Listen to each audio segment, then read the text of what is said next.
परमेश्वर का क्रोध भड़का और परमेश्वर पछताया। ये क्या बात है भाई? अब मुझे मत रोक, मेरा कोप उन पर भड़क उठा है जिससे मैं उन्हें भस्म करूं। तब यहोवा अपनी प्रजा की हानि करने से पछताया। आइए हम पढ़ी देते हैं, 14 पद तक पढ़ देते, सुनिएगा। जब लोगों ने देखा कि मूसा को पर्वत से उतरने में विलंब हो रहा है, तब वे हारून के पास इकट्ठे होकर कहने लगे, अब हमारे लिए देवता बना जो हमारे आगे आगे चले, क्योंकि उस पुरुष मूसा को जो हमें मिस्र देश से निकाल ले आया है, हम नहीं जानते कि क्या हुआ। यह प्रश्न एक बार और पूछा गया था। यह प्रश्न पूछा गया था उन स्त्रियों के द्वारा जो यीशु मसीह की कब्र पर आई थी। उन्होंने स्वर्गदूतों से पूछा, माली से पूछा, हम नहीं जानते कि उन्होंने हमारे प्रभु को कहां रखा है। याद है ना आप? हारून ने उनसे कहा, तुम्हारी स्त्रियों और बेटे बेटियों के कानों में सोने की जो बालियां हैं उन्हें उतारो और मेरे पास ले आओ। तब सब लोगों ने उनके कानों से सोने की बालियों को उतारा और हारून के पास ले आए। हारून ने उन्हें उनके हाथ से ले लिया और एक बछड़ा ढालकर बनाया और टाकी से गढ़ा। तब लोग कहने लगे, हे इस्राएल, तेरा ईश्वर जो तुझे मिस्र देश से छुड़ा लाया है वो यही है। यह देख के हारून ने उसके आगे एक वेदी बनाई और यह प्रचार किया, कल यहोवा के लिए पर्व होगा।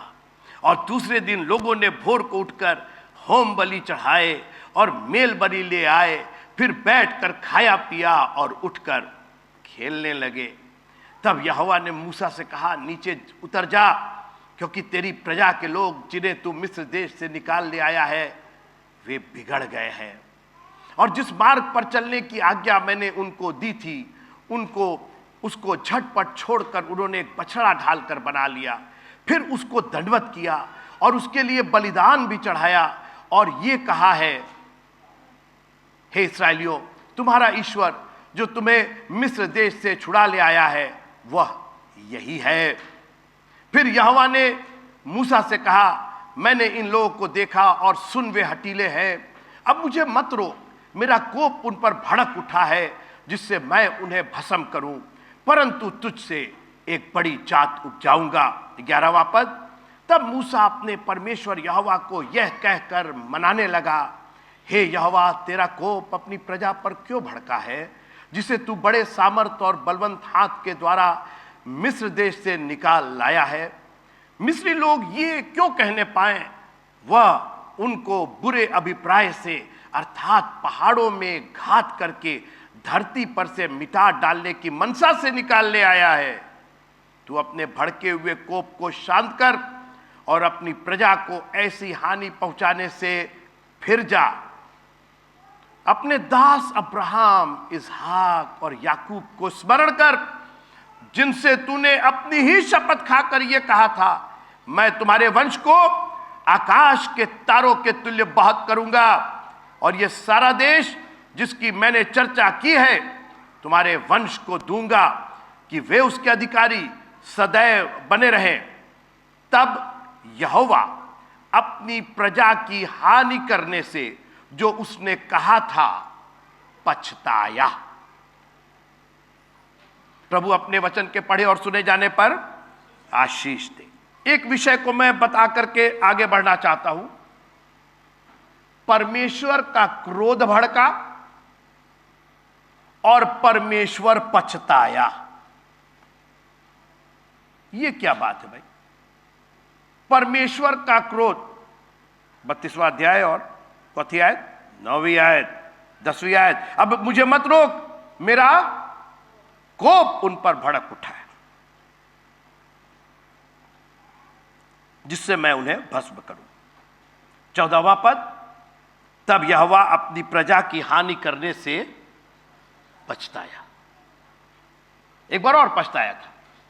उत्पत्ति की पुस्तक उसके 6वें अध्याय में, जब बुराई बढ़ गई थी, जब भी मैंने बनाने से पछताया। अब सवाल इस बात का है कि परमेश्वर पछता रहे हैं, परमेश्वर भड़क जा रहे हैं, परमेश्वर कोप हो जा रहा है, क्या, कौन टाइप के परमेश्वर?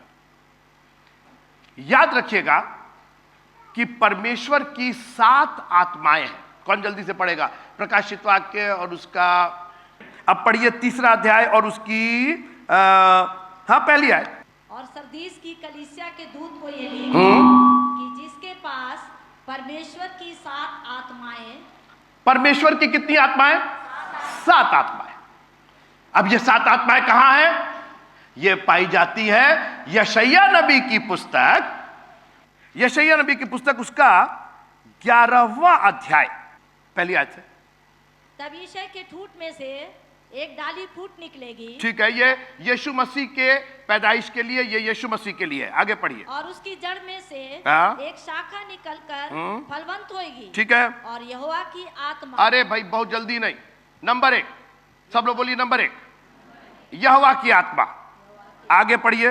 बुद्धि, 1 मिनट, ये नंबर 2, फिर आगे पढ़िए। और समझ की आत्मा, ये नंबर 3, फिर आगे पढ़िए। युक्ति, ये नंबर 4, फिर पराक्रम की आत्मा, ये नंबर 5, और फिर ज्ञान, हाँ एक नंबर 6 और यहोवा के भय की आत्मा, 7। हो गया ना? अब सुनिए, मेरा विषय ये नहीं है, लेकिन मैं यहां बता के जो मैंने अभी बात की परमेश्वर का कोप, ये एक बहुत अलग विषय है, उस पर कभी हम विस्तार से चर्चा करेंगे। लेकिन केवल इतना जान दीजिए कि ये जो 7 आत्माएं, बुद्धि, भय, युक्ति, ये वो पुराने नियम में परमेश्वर इन आत्माओं के द्वारा काम करता। आत्माएं क्या है? परमेश्वर का कैरेक्टर है ये, और उसको अंग्रेजी में कैरेक्टर वर्ड नहीं यूज करते हैं, उसको एट्रीब्यूट वर्ड यूज करते हैं। और एट्रीब्यूट क्या है कि उसके द्वारा क्या क्या काम होते हैं। जैसे आपका फोन है, अब आपसे पूछे कि ये फोन क्या करता है, अब आप कहेंगे कि ऐसा है, 1 कप पहले चाय बनाया जाए और 2 बिस्किट रखा जाए, तुम भी पियो हम भी पिए, तब, क्योंकि इतना कुछ ये करता है। खाली फोन तो करता नहीं है, इसके द्वारा तो कई काम होते हैं दुनिया का। इसी में वीडियो भी है, इसी में ऑडियो भी है, इसी में फोटो भी है, इसी में बाइबल भी है, इसी के अंदर बैंकिंग भी होते। क्या क्या वो करता है? सोचिए, एक छोटा सा डिवाइस, आप उसका एक्सप्लेन, ये क्या है? फोन है। लोग कहते हैं मेरा फोन कहाँ है? क्या क्या वो करता है जिसको आप कई बार एक्सप्लेन नहीं कर सकते। ठीक उसी तरीके से परमेश्वर की जो 7, इसलिए कि 7 नंबर का मतलब होता है परफेक्ट, बिल्कुल सिद्ध, इसलिए 7 वर्ड दिया गया है, नंबर दिया गया, यानी परफेक्शन की आत्मा है। और अलग अलग आत्माओं को पुराने नियम में, सुनिएगा, पुराने नियम में वो अलग अलग आत्माओं को, उन आत्माओं में क्रोध की भी एक आत्मा थी, और उन आत्माओं में पछताने की भी एक आत्मा थी, क्योंकि हमारा प्रभु देखता है, सुनता है, बोलता है, उसके अंदर भी इमोशंस है। कोई इस पर प्रेज द लॉर्ड नहीं बोल रहा है।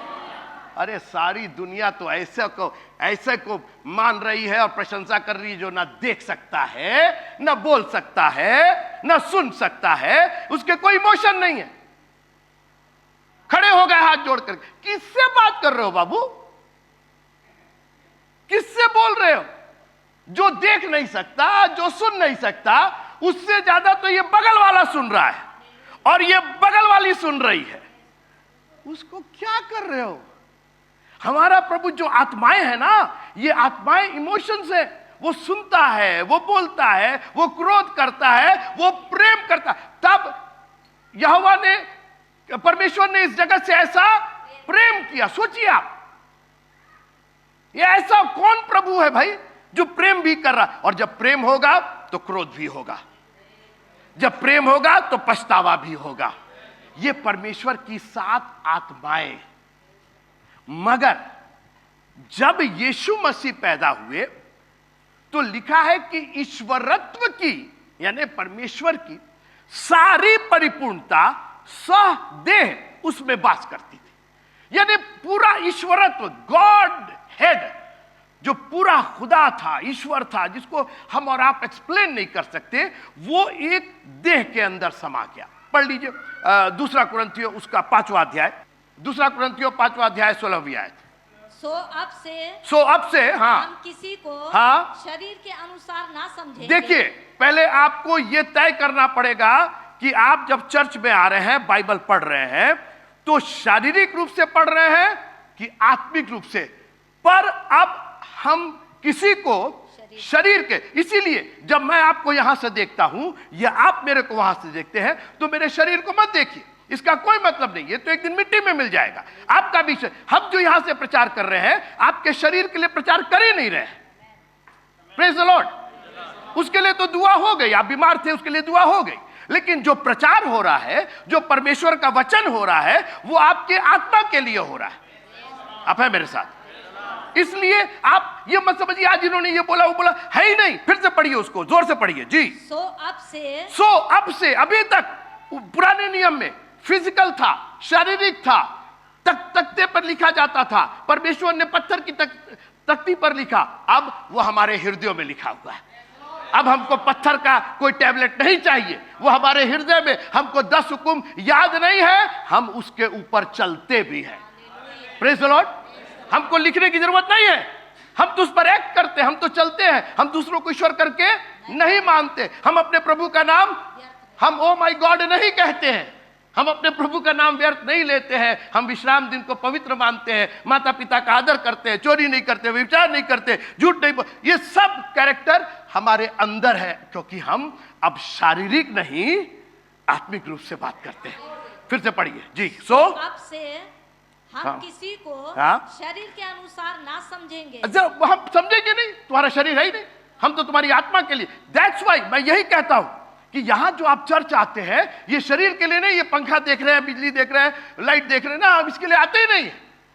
हम तो अपनी आत्मा को तैयार करने के लिए आते हैं। आगे पढ़िए। तो ये भी अब से, सब लोग बोलिए अब से। बगल वाले को तो बहुत देख करके बोलिए अब से। अब अभी तक तो मान लिए, लेकिन अभी तक तो यीशु मसीह को वो क्रूस पर लगा हुआ चढ़ा दिए। No, not now. अब उसको हटाइए, उसको ये चलेगा, ये चलेगा, ये क्रॉस चलेगा, लेकिन इसके ऊपर वो शरीर नहीं चलेगा। हम लटका हुआ फेस, दाढ़ी वाला फेस, इधर चूरा उधर चूरा है, इधर काटना ना, वो अब नहीं चले। हमने मसीह को शरीर के अनुसार जाना, पर अब से सब लोग बोलिए खबरदार। जाना था, वो कैलेंडर छपवाया था हमने, लेकिन अब नहीं। अब से आगे क्या? उसको ऐसा नहीं जानेंगे, ऐसा नहीं जानेंगे। हाथ उठा करके कहिए, ये पढ़िए आप लोग, हाथ उठा करके पढ़िए कि हमने उसको शरीर के अनुसार जाना था, मगर अब से ऐसा नहीं करेंगे। ये मेरे वचन नहीं है। देखिए, आपको ये समझना पड़ेगा ना कि हम ओल्ड टेस्टामेंट भी हमारे पास है, हमारे पास सुसमाचार भी है, लेकिन हमारे पास यीशु मसीह के जी उठने की भी पत्रियां मौजूद है। हम, क्योंकि यशायाह, यिर्मयाह, एजरा, ये सब पुराने नबी यीशु मसीह की ना पैदाइश देखा उन्होंने, ना उन्होंने मौत देखा और ना उसका पुनरुत्थान देखा। हम ये सब देख करके आए, और हम क्रूस के इस पार के लोग हैं। और इसीलिए पौलुस ने कहा कि क्रूस की कथा, क्रूस की कथा, क्रूस कथा। किसकी कथा? क्रूस की। क्योंकि क्रूस ने हमको डिवाइड करके रख दिया। वो ओल्ड टेस्टामेंट, वो शरीर के अनुसार जाना था, अब से मसीह को शरीर के अनुसार नहीं जानेंगे। ठीक, मेरा विषय क्या था? 7 आत्माएं। पुराने नियम में परमेश्वर 7 आत्माओं के द्वारा काम करता था। 7 आत्मा जब जरूरत पड़ती थी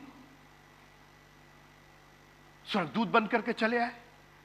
आपको याद होगा 3 जन कहां चले आए थे? अब्राहम सारा के पास, याद है ना? 3 जन, वो परमेश्वर थे, वो परमेश्वर के पुत्र के समान, शद्रक मेशक अबेदनगो के साथ। ये 7 आत्माएं अलग अलग तरीके से पुराने नियम में काम करती। कंफ्यूज मत होइएगा, ये आपको कहीं और सुनने को नहीं मिलेगा। हम हमेशा आप कंफ्यूज रहेंगे, परमेश्वर पछता रहा है, परमेश्वर क्रोध कर रहा है, परमेश्वर जमीन पर आ रहा, परमेश्वर आमने सामने बात कर रहा है। बाइबल तो कहती है परमेश्वर को किसी ने नहीं देखा। परमेश्वर को आपने उस रूप में नहीं देखा, उसने अपनी एक आत्मा के से आपसे बात किया, दीवार पर आकर के लिख दिया उसने। मगर नए नियम में जब यीशु मसीह पैदा हो गए तो ईश्वरत्व की सारी परिपूर्णता, कितनी परिपूर्णता थी? 7 परिपूर्णता थी। वो सदैव उसमें वास करती थी। वो सो भी रहे हैं और जग करके समुंदर को, झील के तूफान को शांत भी कर दे रहे। उनको भूख भी लग रही है और वो भूखों को रोटी भी खिला दे रहे। उनको प्यास भी लग रही है और वो जीवन का जल भी पिला दे रहे। अब है मेरे साथ? Praise the Lord. इसलिए 32वां अध्याय निर्गमन का, जहां परमेश्वर क्रोध कर रहा है, जहां परमेश्वर पछता रहा है, ये अपनी आत्मा के द्वारा। लेकिन मुझे साथ थोड़ी देर रहिए, मैं बात करना चाहता हूं मत्ती की इंजील, जल्दी से निकालिएगा, 5वां अध्याय, मत्ती की इंजील उसका 5वां अध्याय और उसकी शायद 9वीं आयत है जी। धन्य है वे जो मेल हाँ, इतना तो याद ही है, करवाने संडे स्कूल में तो थोड़ा सीख गई है। धन्य है वे जो मेल करवाने वाले हैं। आज इसी पर बात होगी। मूसा को तो मालूम था कि नहीं मालूम था, हम लोग को तो मालूम था कि जो धन्य है वे जो मेल करवाने वाले। अब ये मेल मिलाप, ये मेल है क्या? मेरा क्रोध भड़का है, मैं इनको नाश कर दूंगा, अगर यूज किया वर्ड, मैं इनको भस्म कर दूंगा, भस्म कर दूंगा। और कोई नहीं था जो परमेश्वर के उस क्रोध को ठंडा करे, परमेश्वर को पछताने पर, परमेश्वर की आत्मा को पछताने पर मजबूर करे। एक आदमी था, मूसा। बड़ा देर सोचता रहा, अरे प्रभु जी मत करिए, मत करिए, क्या कर रहे, क्या कर रहे, अरे जाने दीजिए। नहीं नहीं, उसने कहा ना, ये मेल मिलाप की एक सेवा है। बहुत देर तक सोचा उसने। आइए फिर हम आते हैं निर्गमन की पुस्तक, उसका 32वां अध्याय। तब मूसा अपने परमेश्वर यहोवा को यह कह के मनाने लगा, अरे तू बड़ा सुंदर है, तेरी नाक बड़ी अच्छी है, तेरा कान बड़ा अच्छा है, तेरा कलर बड़ा। और परमेश्वर पूरा, अरे ऐसे मानेंगे परमेश्वर जी? मूसा को बात समझ में आ गई कि परमेश्वर केवल अपने वचन और अपनी शपथ से बंधा हुआ है। परमेश्वर को अगर प्रसन्न करना है तो उसके, इसीलिए मैं पीस चर्च में और कुछ नहीं करता हूं, आपको वचन देता हूं, क्योंकि अगर आपको परमेश्वर का वचन आ गया तो आपको परमेश्वर को खुश करना भी आ गया। और मूसा ने कहा, इधर उधर की बात करने की बजाय डायरेक्ट वचन से इनको हम बात करते हैं। सुनिएगा, हे यहोवा, तेरा कोप अपनी प्रजा पर क्यों भड़का है, जिसे तू बड़े सामर्थ्य बर्बल हाथ के द्वारा मिस्र देश से निकाल आया है। 13वां पद सुनिए, बटन दबाया उसने, बिल्कुल सही बटन दबाया। क्या बोला कि अपने दास इब्राहिम और इसहाक और याकूब को स्मरण कर, जिससे तूने अपनी शपथ खाई। ऐसा बटन दबा, ऐसा सही जगह लगा, क्योंकि परमेश्वर का क्रोध। और किसी ने कहा, सर आप अपना शपथ याद कीजिए जो आपने इब्राहिम, और परमेश्वर का वो भूलने वाला बीमारी नहीं है, हमारा और आपका हो सकता है। और आपने क्या कहा था, आगे सुनिए। आपने कहा था, मैं तुम्हारे वंश को आकाश के तारों के तुल्य बहुत करूंगा, और ये सारा देश जिसकी मैंने चर्चा की तुम्हारे वंश को दूंगा कि वे उसके प्रेज द लॉर्ड। और कुछ किया ही नहीं। और आगे क्या लिखा हुआ है, और परमेश्वर का क्रोध शांत हो गया और परमेश्वर पछताने लगा। क्या बात है, एक लाइन, एक वर्ष में उसने परमेश्वर के क्रोध को शांत कर दिया। वो लाइन कहां से आई? वो लाइन उत्पत्ति की पुस्तक से आई, वो लाइन परमेश्वर के ही वचन से आई। दैट्स वाई आपको कोई किताब दुनिया का आपको नहीं चाहिए, आपको खुदा का कलाम चाहिए, परमेश्वर का वचन चाहिए। दूसरा कुरिन्थियों उसका 5वां अध्याय, दूसरा कुरिन्थियों उसका 5वां अध्याय और उसकी 17-18 आयत पढ़िए। तो यदि कोई मसीह में है, हाँ, तो वो नई सृष्टि है। ठीक है, पुरानी बातें बीत गई हाँ, देखो वे सब नई हो गई। आगे चलिए। और सब बातें परमेश्वर की ओर से है, जिसने मसीह के द्वारा हाँ अपने साथ हाँ हमारा मेल मिलाप कर लिया। एक मिनट, पुराने नियम में निर्गमन की पुस्तक 32वें अध्याय में परमेश्वर का मेल मिलाप मूसा के द्वारा हुआ। मूसा बीच में आ गए, परमेश्वर के कलाम को उन्होंने, कोई है मेरे साथ? Praise the Lord. परमेश्वर को ही बता के उनका क्रोध शांत कर दिया, उनको पछताने पर मजबूर कर दिया। अब नए नियम में मूसा तो चले गए, हमारा मूसा यीशु मसीह है। अच्छा, मैंने अभी आपसे क्या कहा कि परमेश्वर को अगर शांत करना है, परमेश्वर के क्रोध को ठंडा करना है, तो उसके वचन से ठंडा कीजिए। वही एक ऐसी चीज है। तो यीशु मसीह जो आए, उन्होंने कहा कि शरीर वरीर क्यों आए, यूहन्ना की इंजील पहले अध्याय उसके 14वें पद में लिखा हुआ है, और वचन ही देहधारी हुआ। तो जब भी परमेश्वर द ऑलमाइटी गॉड जब भी यीशु मसीह को देखते थे, तो वो यीशु को नहीं देखते थे, वो किसको देखते थे? वो वचन को। Thank you. वो किसको देखते थे? वचन को देखते थे, क्योंकि वचन ही तो देहधारी था ना। एक मिनट, कोई बोलेगा प्रेज द लॉर्ड? एक आदमी गया इलेक्ट्रॉनिक वाली दुकान पर, कह रहा कि भैया ये फ्रिज जो है वो कितना में बेचोगे? तो कहा कैसा है कि बसारतपुर के लोग को हम फ्रिज नहीं बेचते हैं, भाग जाए। तो कहा इसको कैसे पता चला हम बसारतपुर के? दूसरे दिन पूरा नया कपड़ा वपड़ा पहन के गया, कह भैया हाई फ्रिज किसको कितना में दोगे? तो कह रहा हम बोले ना बसारतपुर के लोग को हम फ्रिज नहीं बेचते हैं। तो कह रहा इसको कैसे पता? दूसरा दिन साफा बांध करके गया, धोती उती पहन के गया, अपना पूरा गेटअप चेंज किया, कह रहा भैया ये फ्रिज कितने में दिया? तो कहे ना बसारतपुर के लोगों को नहीं बेचते हैं। तो चौथे दिन और क्या क्या तो करके गया, तो वो पहन लिया, पूरा लबादा पहन लिया कि दिखाइए ना दे, मुंह हाथ बांध लिया, भैया ये फ्रिज कितने का दिया? कहा हम कहे ना बसारतपुर के लोगों को फ्रिज नहीं बेचते। कहा भैया मत बेचना। ये बताओ कैसे तुमको पता चल जा रहा है कि हम बसारतपुर के? कहे कि जिसको तुम फ्रिज कह रहे हो ये वॉशिंग मशीन है।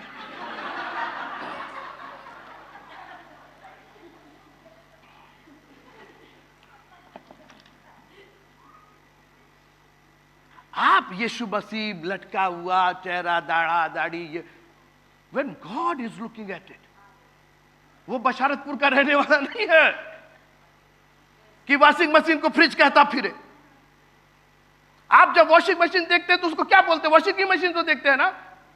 देहाती कोई आके गई है कहा है, आपको मालूम है when you look at that machine, जब आप उस मशीन को देखते हैं, आप अपने फ्रिज देखते हैं तो आप फ्रिज ही बोलते हैं उसको, क्योंकि आपको मालूम अच्छा ये क्या है। भाई जिसको नहीं मालूम वो कहे, लेकिन आपको तो मालूम है। परमेश्वर को तो मालूम था ये वचन जा रहा है, हमको तो देह लग रहा था, लेकिन वो वास्तव में तो वचन था। और इसीलिए जब क्रूस पर वो बिचवली का कि अगर तुम में से कोई पाप करे तो हमारा एक बिचवई अर्थात यीशु मसीह है। और वो यीशु कौन है? परमेश्वर का वचन है।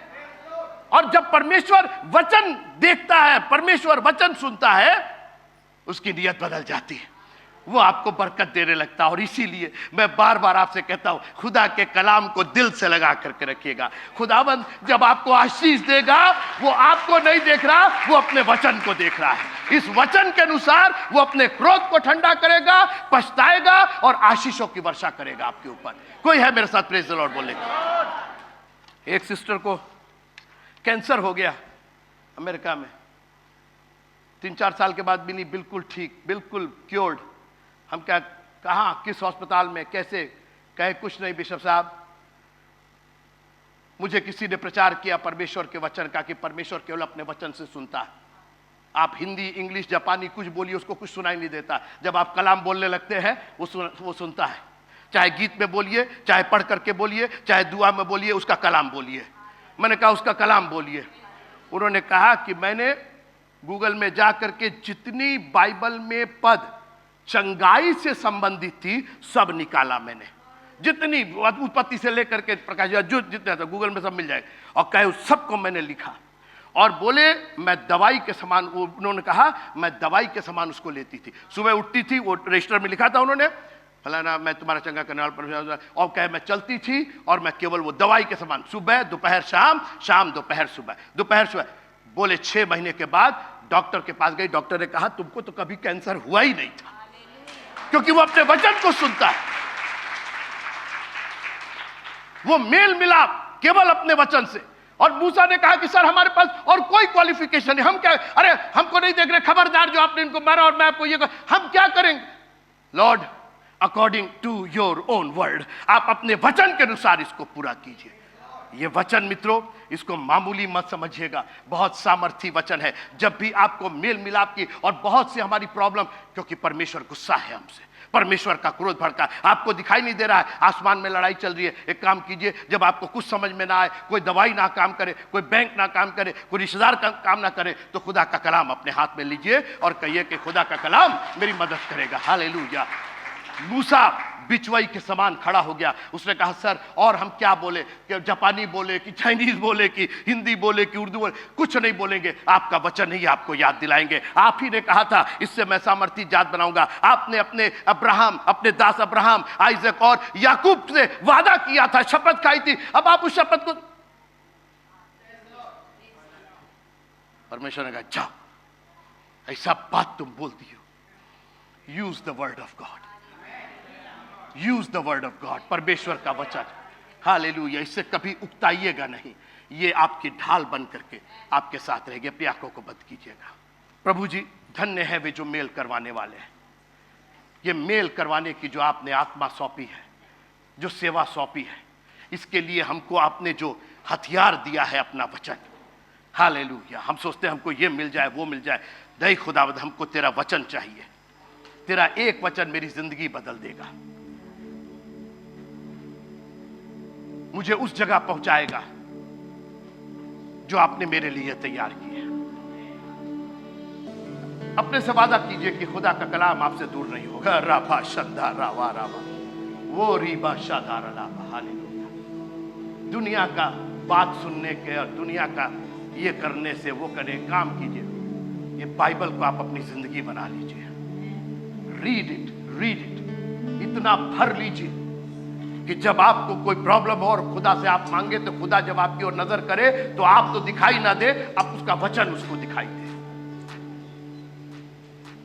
हालेलुया, तेरा धन्यवाद, तेरे पवित्र नाम की स्तुति हो। जब मूसा एक वर्ष बोल करके, एक शपथ याद दिला करके परमेश्वर के क्रोध को ठंडा कर सकता है, तो आपके पास तो 66 किताबें हैं, आप पढ़ लिख सकते हैं। प्रभु का धन्यवाद कीजिए कि आपके हाथ में वो कलाम है और आप पढ़े लिखे हैं। और अभी भी हमें ये चाहिए वो चाहिए कुछ नहीं, I just need your word. वो आपसे बात करेगा अपने वचन से, वो आपकी सुनेगा अपने वचन से, आपकी दुआ भी उसके वचन से होनी चाहिए। ऐ हमारे बाप तू जो आसमान में है, तेरा नाम पाक माना जाए, जैसे तेरी मर्जी आसमान में पूरी होती है। ये वचन है, उससे कहिए कि आपकी मर्जी आसमान में मेरे लिए क्या पूरी हो रही है, क्योंकि मेरे लिए तो आपकी कल्पनाएं सिद्ध कल्पनाएं हैं, अच्छी कल्पनाएं हैं। ओ प्रभु तेरा धन्यवाद। Victory victory victory in the blood of Jesus. हमें ताकत दीजिएगा, अपने वचन की ताकत दीजिएगा, पवित्र आत्मा की सामर्थ। ठहरे रहना तुम लोग, ठहरे रहना। ये वचन तुम्हारी अगुवाई करेगा, क्योंकि वही वचन देहधारी हुआ। हम यीशु को जब बोलते हैं तो हम यीशु नहीं, हम परमेश्वर का वचन बोलते हैं। और शैतान की कोई भी ताकत है, क्योंकि इसी में उसका लहू भी मिला हुआ है। तेरा धन्यवाद।